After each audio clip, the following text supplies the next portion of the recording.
चलिए खबरों में आगे बढ़ेंगे, जहां नीट यूजी प्रवेश परीक्षा पर एनएसयूआई के राष्ट्रीय अध्यक्ष विनोद जाखड़ का बड़ा बयान सामने आया। उन्होंने कहा, नीट प्रवेश परीक्षा का रद्द होना इस बात का स्पष्ट संकेत है कि परीक्षा प्रक्रिया में बड़े स्तर पर गंभीर अनियमितताएं हुई हैं। 22 लाख से अधिक विद्यार्थियों के भविष्य के साथ हुए इस खिलवाड़ के लिए हम इंसाफ की मांग करते हैं। हम ये मांग करते हैं कि एनटीए इस परीक्षा को निष्पक्ष एवं सफलतापूर्वक कराने में विफल रही है, इसलिए हमें तत्काल प्रभाव से भंग किया जाए। पेपर लीक के कारण छात्र छात्राओं की मानसिक एवं आर्थिक स्थिति पर गंभीर प्रभाव पड़ा है। सरकार को इस पूरे मामले में अपनी जवाबदेही सुनिश्चित करनी चाहिए और प्रभावित विद्यार्थियों के हित में ठोस कदम उठाने चाहिए।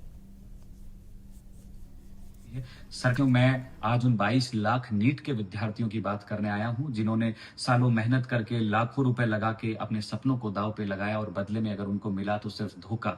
साथियों, इन नौजवानों का भविष्य जो है व्हाट्सएप और टेलीग्राम पे 10-10 हजार 5-5 हजार रुपए में बेचा गया। छात्र छात्राओं की इस पेपर लीक से जो मेंटल हेल्थ खराब हुई है, सरकार उस पर अपनी जवाबदेही जो है सुनिश्चित करने चाहिए और इसके साथ साथ जो छात्र छात्राओं को फाइनेंशियल लॉस हुए हैं उसकी भी भरपाई जो है सरकार को करनी पड़ेगी। सुप्रीम कोर्ट की निगरानी में जो है इसकी जांच होनी चाहिए और साथ ही ये लड़ाई जो है एनएसयूआई पूरे देश के अंदर सड़क से लेकर कोर्ट से लेकर संसद तक लड़ाई लड़ेगी। मैं ये आश्वासन दिलाना चाहता हूं, एनएसयूआई पूरी मजबूती से आपके साथ में खड़ी है, आपकी आवाज को। वहीं जयपुर में 3 मई को पूरे देश में आयोजित हुआ था नीट यूजी पेपर, आखिरकार मंगलवार को रद्द कर दिया गया। वहीं मामले को लेकर एसओजी ने ताबड़तोड़ कार्रवाई करते हुए कई लोगों को हिरासत में लिया है। पूरे पेपर लीक का सरगना मनीष यादव है, जिसे जयपुर से हिरासत में लिया गया। वहीं अन्य युवक राकेश को देहरादून से हिरासत में लिया गया, जो सीकर इलाके का रहने वाला है। मामले को लेकर जयपुर, सीकर, झुंझुनू सहित अन्य इलाकों में ताबड़तोड़ कार्रवाई जारी है और कई कोचिंग सेंटर्स पर भी छापेमारी गई है। नीट पेपर नासिक से आउट हुआ था। नासिक से जयपुर के जंबारामगढ़ इलाके में 2 भाइयों के पास पहुंचा था। जंबारामगढ़ से डिजिटल तरीके से सीकर पहुंचा, सीकर से जम्मू कश्मीर और कश्मीर से आसाम पहुंचा। सीकर के एक कोचिंग छात्र ने परीक्षा के बाद इस बारे में पुलिस को सूचना भी दी थी, लेकिन पुलिस ने उसे ही हिरासत में ले लिया। वहीं मामले की जांच अब सीबीआई करेगी। इसी के साथ टेलीग्राम पर प्राइवेट माफिया नाम से सोशल मीडिया पर एक ग्रुप मिला है। इसमें करीब 400 मेंबर्स जुड़े हुए हैं और इस ग्रुप के कैप्शन में लिखा है कि यह ग्रुप सिर्फ लीक एग्जाम पेपर अपलोड करने के लिए बनाया गया है। इस ग्रुप के बाहर इन पेपर्स को फॉरवर्ड ना करें। वहीं प्रत्येक पीडीएफ पर पासवर्ड भी लगाया गया। कई फोन को ऐसे भी मिले हैं जिसमें ये क्वेश्चन पेपर इस ग्रुप से सर्कुलेट हुए हैं। इस क्वेश्चन पेपर में से 120 सवाल एग्जाम पेपर में हूबहू थे। हालांकि इसमें 180 क्वेश्चन होते हैं। 120 क्वेश्चन का सेम मिलना बहुत बड़ा गंभीर मामला माना जा रहा है। एसओजी के अनुसार इसमें जो भी अभ्यर्थी है उनके परिजन शामिल हैं और लीक हुए पेपर में केमिस्ट्री के 45, बायोलॉजी के 90 प्रश्न और सहित कई और प्रश्न भी उपलब्ध हैं। ओरिजिनल पेपर बताकर इसे बेचा जा रहा था और राजस्थान पहुंचने से पहले ही पेपर आउट हो चुका था। पेपर आउट की जो अफवाहें चल रही थी उस संबंध में छोड़ सकते जो पुलिस के पास इनपुट प्राप्त हुआ था, उस इनपुट के आधार पर Sikar police, Jhunjhunu police, Alwar police, Jaipur city police, Jaipur ग्रामीण पुलिस और एसओजी की टीमों ने मिलकर नीट परीक्षा के पेपर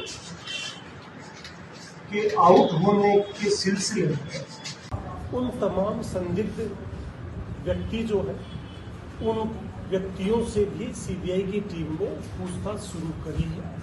पूछताछ के पश्चात इन व्यक्तियों का जो इन्वॉल्वमेंट सामने आएगा उस पर आगे की कार्रवाई सीबीआई के द्वारा ही की जाएगी। उन्हीं के द्वारा प्रकरण पंजीबद्ध करके अब इसमें आगे अग्रिम अनुसंधान किया जा रहा है। कितने लोगों को सर करीब 2 दर्जन से ज्यादा लोगों को हमने सीबीआई की टीम के समक्ष उपस्थित किया है।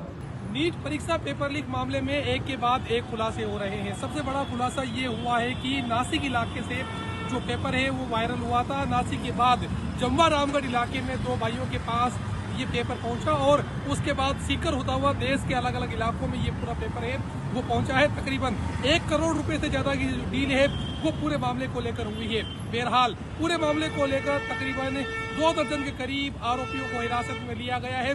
150 के करीब लोगों से पूछताछ की गई है। आगे किस तरीके से मामले को लेकर अब सीबीआई खुलासा करती है, देखने वाली बात होगी। मोहम्मद रज़ा, इंडिया न्यूज, जयपुर।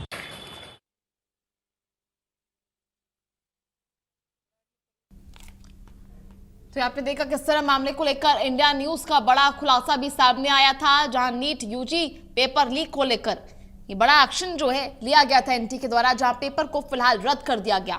इसी के साथ एसओजी की स्पेशल टीम बनाई गई, जहां अलवर, जयपुर, झुंझुनू, सीकर पुलिस की ये ताबड़तोड़ कार्रवाई सामने आई। ऐसे में 13 से ज्यादा लोगों को फिलहाल हिरासत में लिया जा चुका है। एसओजी की कार्रवाई जो है लगातार जारी है, जहां लगातार कई और नाम शामिल हैं।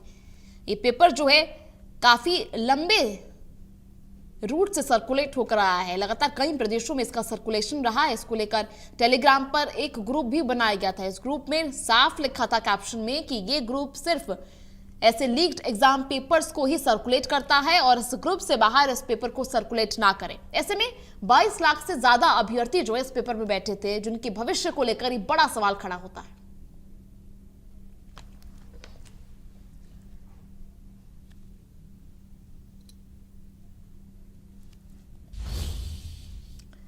वहीं बूंदी में केंद्र और